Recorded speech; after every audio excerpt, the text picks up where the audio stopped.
When you sever your memories, I hear you create two hells. But with erasers, Chinese finger traps, and waffle parties being your incentive structure, data refinement doesn't seem so bad, just as long as you avoid the break room. Can Mark's outie discover the atrocities of the break room and help his old friend Petey in this second episode of this hit Apple TV show, Severance? Welcome to this episode of The Road Goes Ever On, and we have no intention of severing your memories today, but just in case we do, hit that like and subscribe button and turn on that bell for notifications, that way you don't forget us. Full spoilers ahead, and with that, let's talk about that second episode, Sterling. Okay, I have no higher compliment to this than my wife Dawn is. She now wants us to tape as soon as we're done watching the episode so that we can just watch the next episode. This is extremely addictive. It is extremely... It's like an itch that you want to scratch so badly. So I normally watch the show twice so I can really take good notes the second time. I want to absorb it the way it's meant to be absorbed the first time, and then I want to take notes the second time. And when we were done watching it, and I was saying, we can't get Mark to film sooner than this. We can't just switch everything for what we want. She was like, okay, I'll watch it with you the second time. We can do that now. So I've got to say, it's killer. But I wanted to start off with the statue. Or the carving. The carving. Wall, whatever it is. Yes. Okay. I think we know who this is. I think that this is Kier Eagan, who's now been referenced a few times. So Mr. Milchick says he loves watching the sun rise on his face, and he says what his favorite breakfast is. And this ties back to the first episode. The fourth intake question is, what is Mr. Eagan's favorite breakfast? Right. She had just been told this, I don't know, 30 minutes, an hour before this? Before her surgery. Yes. So it's like giving her, it's seeing, there are a number of long-term questions, long-term memory questions, and some short-term memory questions that are asked there. Right. So I thought that was interesting because that question seemed so random, but now kind of seeing this reference, it makes more sense. And I love when we see things from two different perspectives. Yes. Once we get more context, things completely change. I was thinking that exactly too. I was always wondering what got her to come back in, from being out in the stairwell, her realizing that her memories are kicked in, and she always came back in, and we didn't know that there was anybody out there, but we find out Milchick was there. So seeing it from that perspective filled in that gaps. I thought that was great. The other thing I really liked, speaking of the guy, is I don't know if you saw the little checklist. This comes back to the humor we were talking about. One of the things was admire the portrait of, I keep wanting to call him Irv, but it's not Irv. It's acknowledge Kier Eagan portrait. Acknowledge Kier verbally or silently. Or silently. You just have to acknowledge it. I thought that was pretty great. The painting in the wellness room, I think that kind of looked like Kier as well. It does have a vague resemblance to him, and he's got looks, that beard. Yeah, and a little bit balding at the top. So it does look like him, and he's painted in a godlike Punisher person. So is he good? Is he bad? What does this company do? Because they make coffee makers, they make infusers, they make coffee itself. They have the technology to read symbols and codes. What does this company do? It's really weird. This is raising questions at a great pace and giving us answers at a great pace. The interesting thing is, this is similar to a lot of shows that kind of give you questions, but it doesn't feel like a lot of those shows. It doesn't feel like another Lost. Right.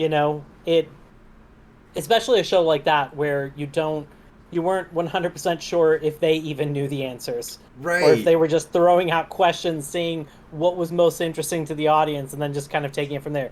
This does seem like, especially when we see things from another perspective, it does seem like we will get things revealed. You Right. know, we've learned a lot we've already had questions answered in the second episode, even if it leads to more questions. Right. We at least we are getting that like nice trickle of answers to the questions that are getting raised, which isn't making it feel like it's just a puzzle, but it Right. does make it crazy addicting.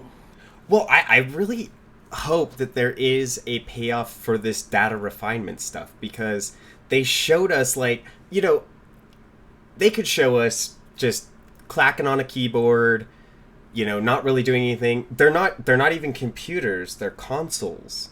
So I don't know if you had noticed that. They're consoles that they're working on. They could have just shown us them typing on these consoles. But the fact that they are talking about how this data works and how you can look at these numbers and it'll scare you. Like, it'll make you uneasy. And even Helly in the beginning is kind of like, what does that even mean? They're like, you'll figure it out. It'll come to you. And she does pick it up, but like, I want to know what they're doing. Right? Do you have any theories? No, this is it's it's wild. It's really tough to pin anything down to what, I don't know. I might have some theories already coming out the gate. Okay. And these are, Okay. I'm just throwing things out there, seeing what sticks. Yeah. Okay. Here's a theory. What if it's not severing memories, but it's cloning? And they have created clones of these people. And there's a couple of reasons I believe this. Partially the opening. We see the opening, there's a lot of different Mark S's walking around. There is an interesting shot when he's doing all his pre-manager work where there is two Marks vacuuming the ground at once. And I'm wondering, now, we saw Helly come in and out, so it might... We've seen dirt under Irv's fingernails, and we've heard Mark talk about the fact that while they don't get to live outside, they do feel the effects of that. Like, they do feel refreshed from that. So I do think the severance is real, but I do wonder about the effects of it, because we did notice at the very, very end, Petey, who apparently had it reversed, when he gets a weird phone call, which I have questions about that, I don't have answers. Okay. Gets a weird phone call, starts bleeding, has the splitting migraine, and then it does seem like his perception of time is skewed. Right. Whether or not he's witnessing things from two separate times at the same time, or whether or not he is, I don't know, going... There was something weird about that. Right. Whether or not he was having memories of what had just happened, of him being at the sink, as if it's happening right now. There was something weird there, which I don't... Right. Can't give you an answer. It was almost but like... I can raise the question. It was almost like he was having that mental breakdown, and then it cuts, and he's in the shower already, even though he was fully clothed a second ago, and he even sees himself standing by the mirror, fully clothed, while he's in the shower. A lot of questions about that, but I want to go back to the dirt and the fingernails. Yes.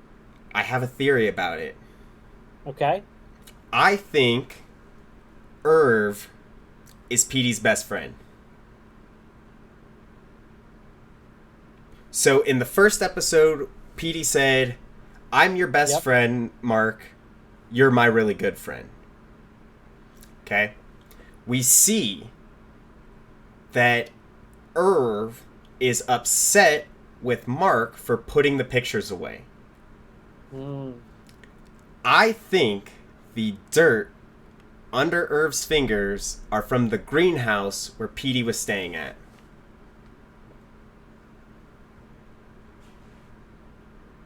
I think that's why we saw the dirt under his fingernails. He's at the greenhouse with Petey. Also, the greenhouse in general is a very great storytelling tool because if you look at Severance, like the Severance floor, everything is green in there. It's like a greenhouse, some would say. But there's not a lot of life down there. And yet we see a broken greenhouse that is full of dead plants, full of... It's not thriving. And so Petey left a functional greenhouse to live in a broken greenhouse. I thought that was a nice little storytelling tool. Okay, so you know what? I think I might agree with part of your theory. Okay. That makes sense. The dirt under the fingernails, greenhouse, that's a great place to get dirt from. That I buy. I think that for me, I don't know if he was necessarily Petey's best friend. That could be possible.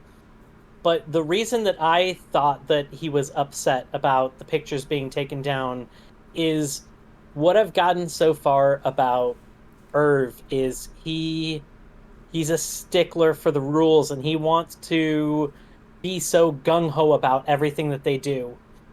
You know, so like his thing in the ball icebreaker is that he knows their 5 principles, or I don't remember what they were called, 9 things. Yeah. Which seems kind of brown-nosing.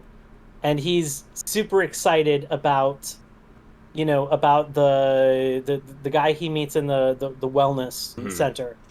Like he appreciates that work that they're doing. It seems so many times that he's all about the rules and a stickler for them, and also showing people that he's, like in that ball game when Mark finally came out and admitted what he had done, Irv said, I witnessed this and I spoke up. Yeah, exactly. I objected to it. So like he wanted to make it clear that he wasn't, not only was he not a part of it, but he did actively try to stop it. So that was my take on it, was like the rules. Unless but I really like that dirt under the fingernails. Unless they're just throwing it, like they're just throwing that to make you think that he is a rule follower, to find out he's the one breaking the rules the most. And because here's the other thing. So okay, we also know Mark has broken rules too. Because he has a recording from when he was in the break room. And it seems like it was just the one guy and Mark in the break room. But yet, if you look at Mark in Severance right now, he does seem like an absolute rule follower.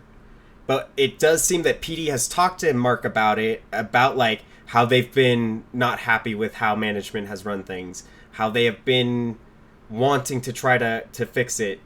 So I haven't seen that side of Mark, so makes me believe that Irv could be one of those. The only one that seems so gung-ho is the other guy who has 100 characters. Dylan? Yeah, Dylan, who has 100 caricatures for doing the 100% completion rate, blowing up eels. That's one of those great moments of like comedy in there, where they really know how to like do that comedic time. It's such a dumb joke, but it is so good. I absolutely love that. But an interesting little gem came out of that.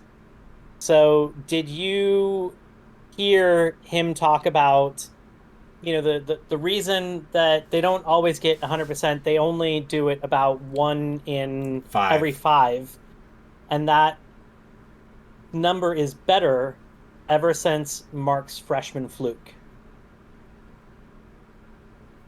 And then she says, "What's the freshman fluke?" And I'm assuming that when he first came in, he probably just hit a ton of them, 100% of them.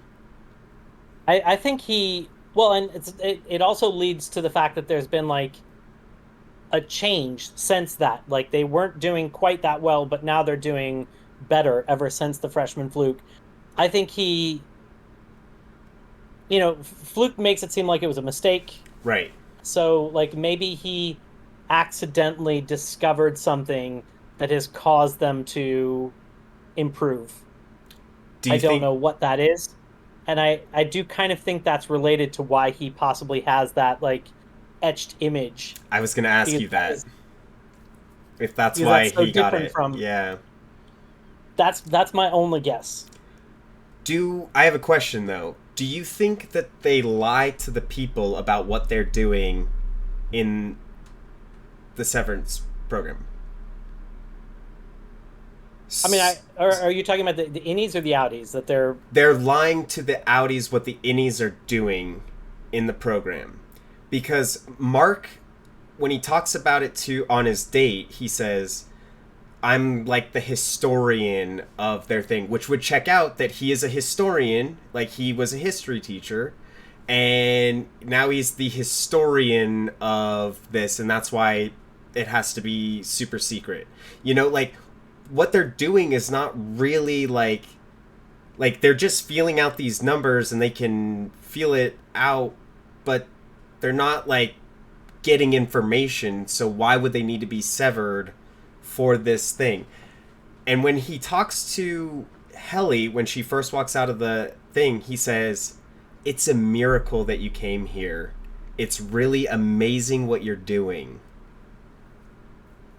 Yes, it is. It does seem like maybe they were brought in for some kind of talents that they had. Also, that mention of a miracle kind of reminded me of there are a couple things here that have seemed biblical in nature.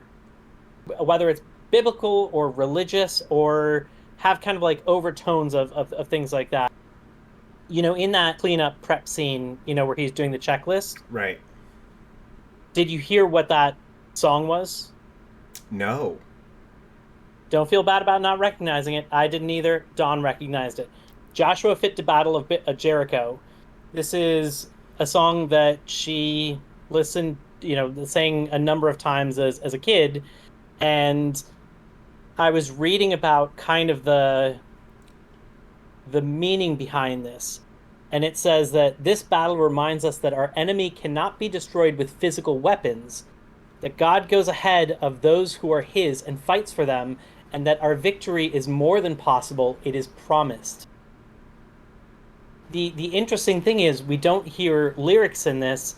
That version of it is made to sound kind of like that first like music on episode 1 when he first is going through the hallways, and it's that kind of like jaunty fun music. Right. Like it's got this kind of like jaunty tune to it, but if you actually listen to what that tune is, it is based off of kind of like a song that's also often sung in like Bible schools to tell a biblical story. Interesting. I'll have to go back and tell what's like. I didn't even notice it.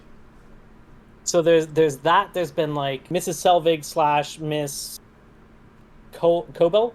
Yeah. She's had the references to like, her husband was a carpenter. To her yes, husband was a carpenter, which seems kind of biblical. And talking about the afterlife, like this is, plans for the ever after of what he's going to build for her. And then, it does mention that like the mom was a Catholic or the mom was an atheist, which even that kind of has undertones to it. They've talked about hell many times, like the yes. dichotomy of if this is hell or not. Yes. I think that a lot of what we've seen happen to these people reminds me a lot about programming in cults. They're taking away their individuality. Right. They're taking away a lot of their choices. If you think about it, like they're so regimented, they're so micromanaged down to when they come in, down to what they can eat, exactly when they can change out images. How many tokens So they can use for the vending machine. yes. So and then think about like the wellness center, in the wellness center, I really thought that this was a moment of like programming, because if you think about it, I think people want to know about their outie. Right. But the only way that, so you want that and you want it to continue Right. as long as possible. But the only way that you can do that is to not really enjoy the information. You have to kind of suppress that. Right. So it kind of like deadens you to stimulus to the point where you can't really enjoy those highs. So it's like the thing that you do to try and get that enjoyment, to extend that, is to not enjoy that information as much. And that to me seems diabolical. It really seems like they are kind of breaking them down so that they just do. And then think about like the extreme situations that they take when they break big rules. Right. They go to the break room, which we don't know what they do yet. Right. So the break room, it can't be something too physical, because if they were doing something physical to them, then the outie would have the physical, bruises, or, if you're beaten or, tortured, like, I feel like you would feel some of that outside. So I don't necessarily think that it's that kind of torture. I do feel like it has something to do with that implant, though, that is put in their brain. And I think, going back to like the, punishing people, I don't think an innie can go to sleep. So like, we know that he was dozing off. We heard that he's been in trouble for nodding off a couple times. But we saw him see that black goo as he was dozing off. And this kind of had a little bit to do with that clone theory. Like, they couldn't sleep. Right. And that, like, maybe this gelatinous gel, like, they had, like, the people come in, they go into the elevator, or, like, it ends in a pod. It creates this new replica of them. The replica does their thing. They're in, like, a sleep stasis. The replica comes out, or goes back. It's, like, burned, and then they release the outie. That's where I was going with that clone theory, and I thought the goo was part of it. Like, that's like what they're made out of almost. But now I kind of, after the Helly thing, I don't believe the clone theory so much anymore.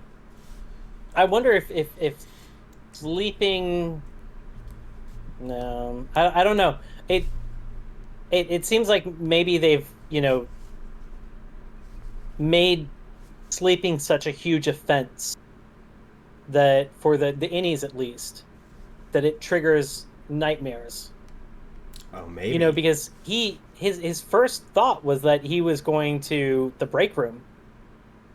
And then Mr. Milchek said, like, nobody wants to put you in the break room for this. This time we'll do this. But it seems like they're very strict about that. And I wonder if there's a reason why. Like, somehow the way the brain is partitioned, that at least for the innies, maybe it would allow them to access information on the outside. Oh, like if they dream, they can have a dream of their outie and know what's going. Oh, I didn't even. Maybe. Interesting. That's just because that seemed like a pretty severe punishment for something like that. Going back to the facts about their outie, I think they're generic facts. I don't think they're real facts about his outie. She, like, opens the drawer of this one small side table, pulls out one sheet of paper. Like, there's not a ton of papers in there. It did have his name on it. Did it have his name on it? It did have his name on it. Okay. And Dawn thought the same thing, that they were very generic things. I I think that one of the things was, enjoys watching movies and has a device To play them. that can let him to play them, Yeah. which is crazy generic. Right. Your picture was taken in the newspaper with a trophy. Right. Very, very generic. But there also were things that were oddly specific that seemed voyeuristic. You won a game last week or 2 weeks ago. Yeah. You are A good kisser. a good kisser and lover. See, that's what I thought is subjective. So I'm like, they're just giving dumb facts to these dumb innies, these stupid innies that don't know what's going on. They're like, tell me anything about my outie. Whatever you say, I'll believe because I don't know any better.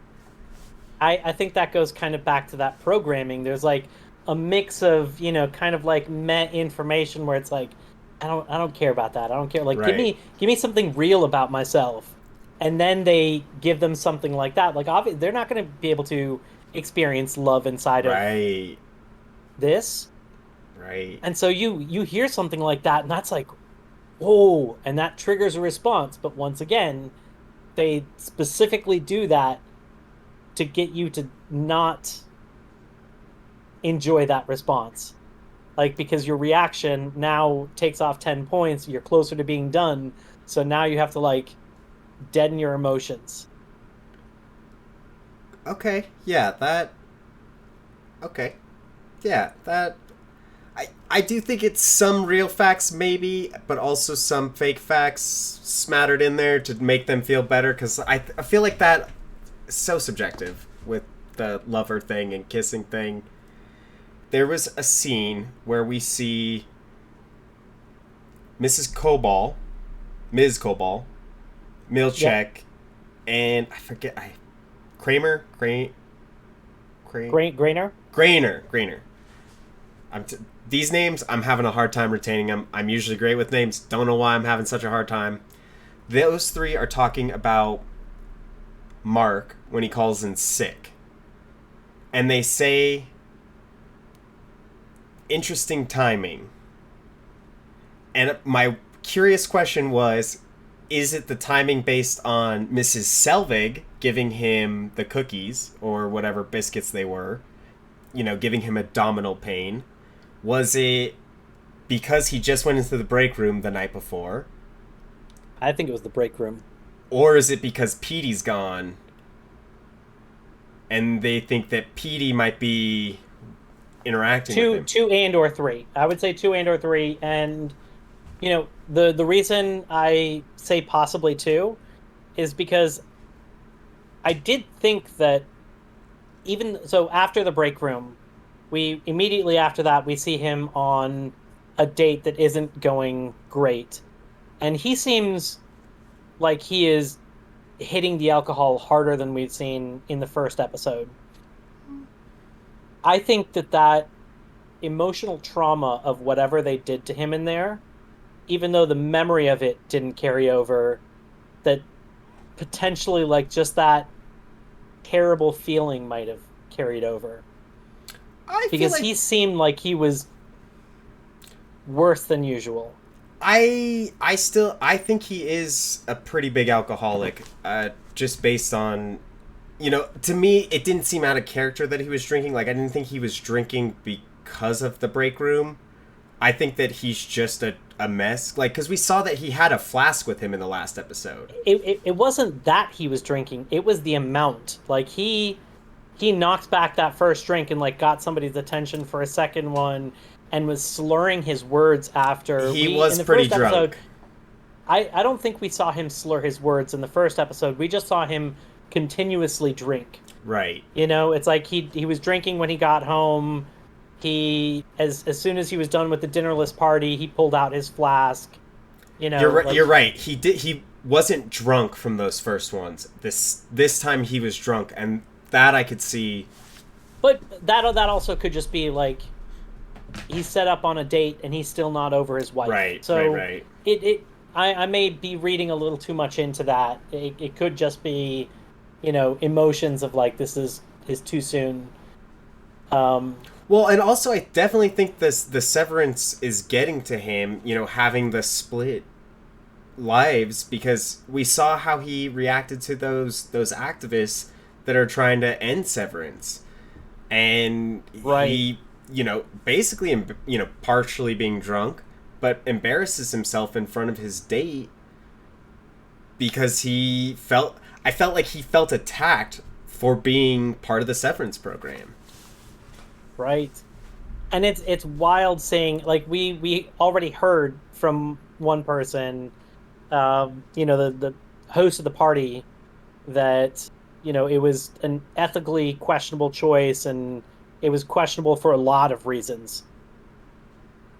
And I think that this really has driven that in, that it is like to the point where there are people protesting about it.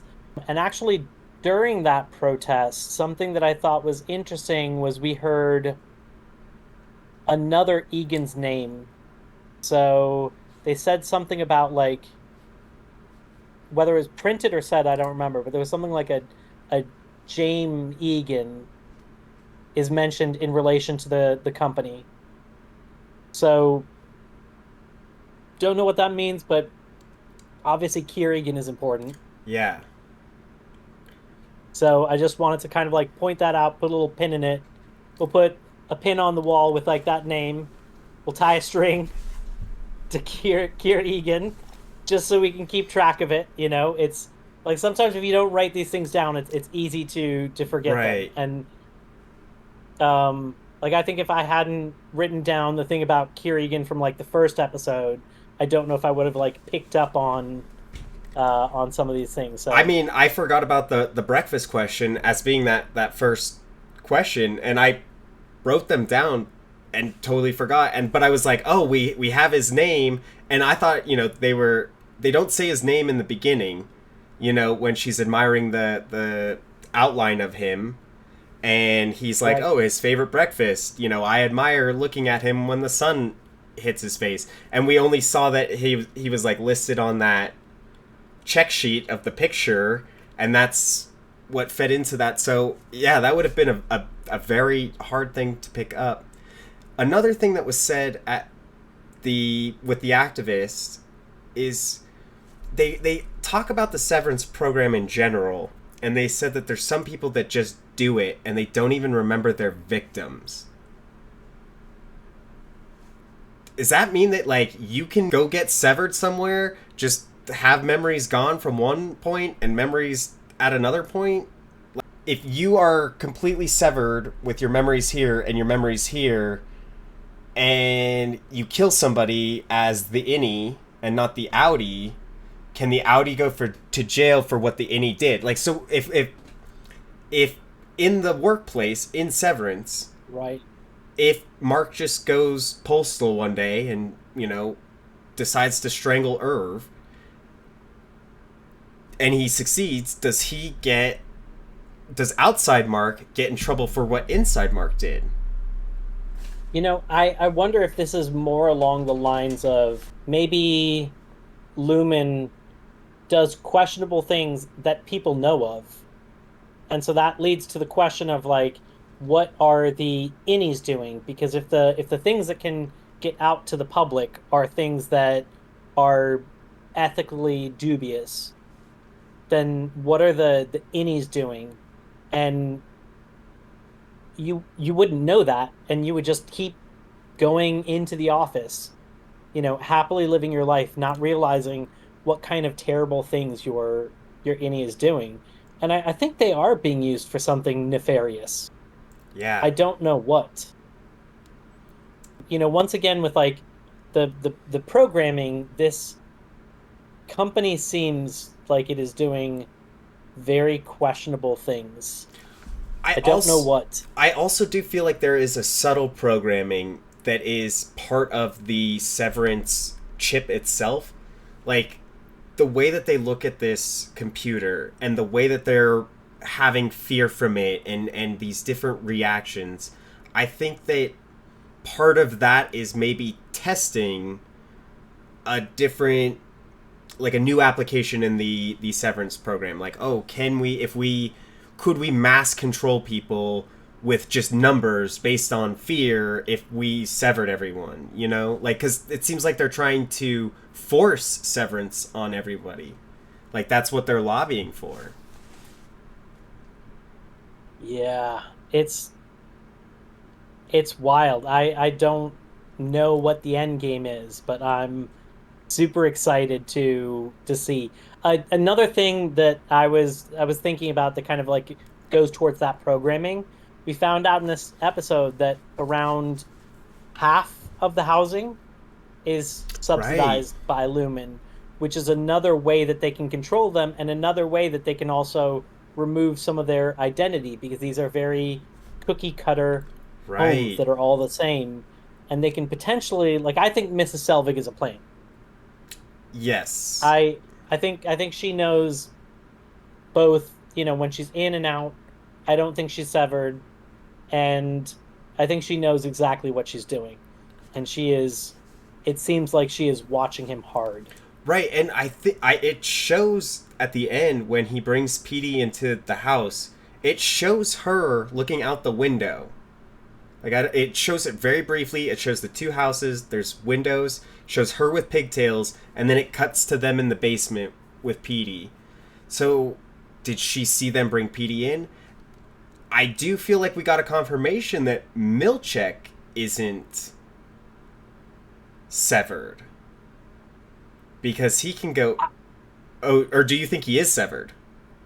No, I don't think my guess is the people who are referred to by their last names are the unsevered people, Okay.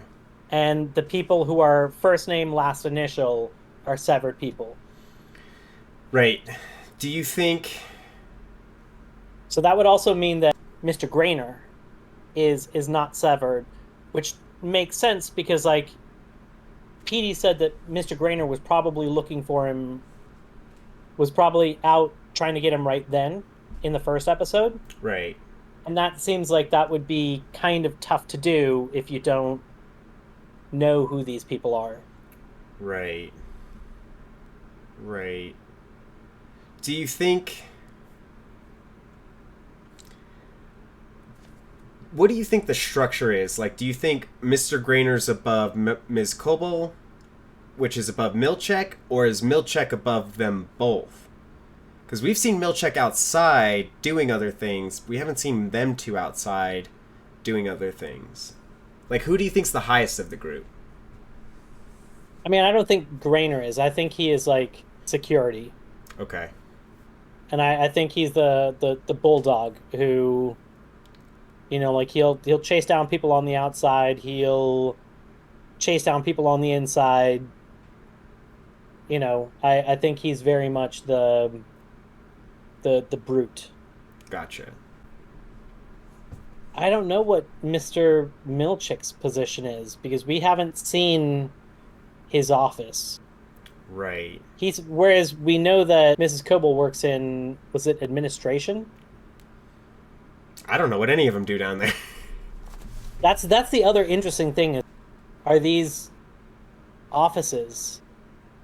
So I think when we met Burt, He's like the person that decorates the places, it seems like. right? So like there was his office, and then he mentioned another office, Right. which so it's like, and it does seem like there is more than we know about. I know that it seemed spacious and empty just because we saw one empty office, but I think that I kind of feel like we're learning that might be more of an assumption, and there is more going on, and there are other people. I do think there are other people, but I don't think it's that many because if you think about even just their office, like why not? That office is so big, you could have even just two of those in that room. So like it does still feel pretty empty in there. But I think that's just so we know that the macro data has like the 4, and it seems like they always want that number. I think that when Carol left is probably when Dylan came in. When Petey left, that's when we have Helly come in. So I think they keep that at a solid 4, and that's why it has That setup, I don't know why it's in such a large space. I don't know if that's like part of the weird programming is to like put you right in the center and have it be so spacious, but not like they could. There's so much space they could easily be in like separate offices. Right. There's something weird about that setup. We find out that Burt is in like a two-person department, and yet he's like a department head, which is like almost seems so weird Yeah. to have with a group of two to have somebody that, but everything is so structured and micromanaged. Right. Like I think that's the way it is. One thing that is going to be super brief, but something I thought was interesting about the painting in the wellness room were so we saw, I think it's Kier Eagan, and he has cat o' nine tails. You know, it's like the whip with like the Right. bunch of other whips coming out of it for flogging, for like up close flogging rather than like distance, you know. And he is coming into this cave. He is very backlit, and there's like rays coming in. You know, it almost looks like the light of God or something like that. Like he is in the right, they are in the dark. They are in the dark of the cave. And the four figures that are in there, I don't know what this means, but it's interesting. Yeah. There is a goat. There is a woman in white who looks like she has a veil, so like a bride. There is an old woman, and there's a jester. It seems like an allegory, like it's trying to say something. I don't know what, but that is such a specific combination. It didn't just seem like four random people. But there's also four of them. Four in the main group. That's him coming down on all four of them. Do you think Dylan is the jester? Because he seems like the kind of jokes. Dylan could be the jester. So, last thing I want to talk about, the incentive structures. Because I thought they were very interesting. You know, that like how they're displayed, what they do. Like the first, I mean, technically all of the things except the 75% one looked worthless to me, right? Like if I was in a Severance state of mind, right? So, okay. Let's go back to Irv. Do you know how long Irv has been there? 3 years. Which in the first episode it made it seem like he was there for a lot longer. But he's only been there. Thought so. He's only been there 1 year longer than Mark. But he even said, like, back in the old days, the incentives, like, you had to do the creamer. Like, he made it seem like he was there for not, a long time. And these incentive structures, right? So, like, okay, so we get erasers. I'm a racer, yep. That does nothing. They don't have pens. Because they don't have pencils, yep. They don't write. Like, why would they need an eraser? Then you get a Chinese finger trap, like the smallest thing that you can get at Chuck E. Cheese for a ticket. Yep, a dumb toy that you definitely don't ever need more than one of. Right. If you even need one. Right, so then you're going to get, every time you're just getting multiples. I don't know if you saw what the third one was. Because there's... the origami cranes, was it? Oh, no, there's a dance party. So it was like 25% was the erasers, 50% was the Chinese finger traps, the 75% is a dance party, and 100% is the caricature. Okay. And then if you win the quarter, you get the waffle party. Which, the waffles sound pretty cool. I don't know what they're eating for lunch, but like if that was like your highlight, like we saw that their orientation party, she just got melons. Like it was just, and it wasn't like, I thought that was hilarious because it was like a choice. They had like honeydew or cantaloupe, but like they're like the same, they taste the same. Yeah. So and Dylan struggled with making a choice. Yeah. He also struggled with making a choice at the vending machine. And the vending machine also had very boring food. Right. It had like raisins and peanuts and sunflower seeds, and it didn't have, anything exciting. Like, I mean, not that Cheetos are exciting, but if there's not a lot of variety in your life, it certainly seems like getting something like that would be nice. That to me kind of reminds me of like the programming, where it's like they get them to fight hard for the tiniest of wins. So it's like they end up gaining joy from the dumbest little things. Well, also, I don't feel like they have mirrors in this place. So, like, the caricatures and the frosted face and the pictures, this is the only way that they can see themselves. At least I think. I don't think I've seen a mirror at all in this place.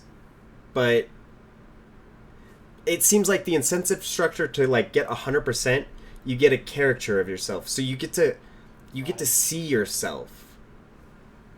Ooh. Doing outie things. Like he was doing all those different things, so he's doing outie things. I didn't even think about that. Himself. So that's like your imagination. Like you get to see yourself, your innie, doing cool things that you never get to experience in life. Yeah. I thought it was heartbreaking when Marx made the point about, if you quit, you die. Your innie essentially dies. Right. Because that's like and that kind of goes back to the programming as well. Like if you think about what is your incentive for leaving? Like, I have to get out of here. You can't get out of there. Right. You can prevent your outie from going back to work, but everything that you know and have experienced in life, that doesn't leave. Your memories, your thoughts, your feelings don't leave. Effectively, your choice is continue on, because that's the only way to live, or kind of commit suicide.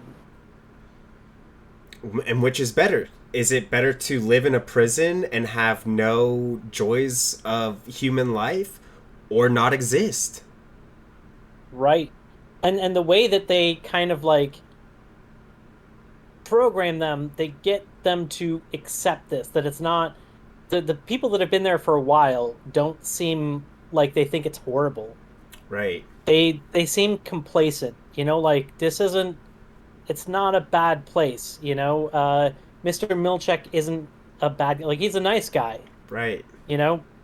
He cannot be, but they seem very much to have accepted that this is just life and that's the way it is. It's just existence. Wow. I love it. I do too. But with that, I think that'll wrap us up for this second episode of Severance. Thank you guys so much. If you have any theories about what's going on in Severance, leave them down in the comments. Thanks for joining us. I'm Mark. This is Sterling. This is The Road Goes Ever On and On. Thank you.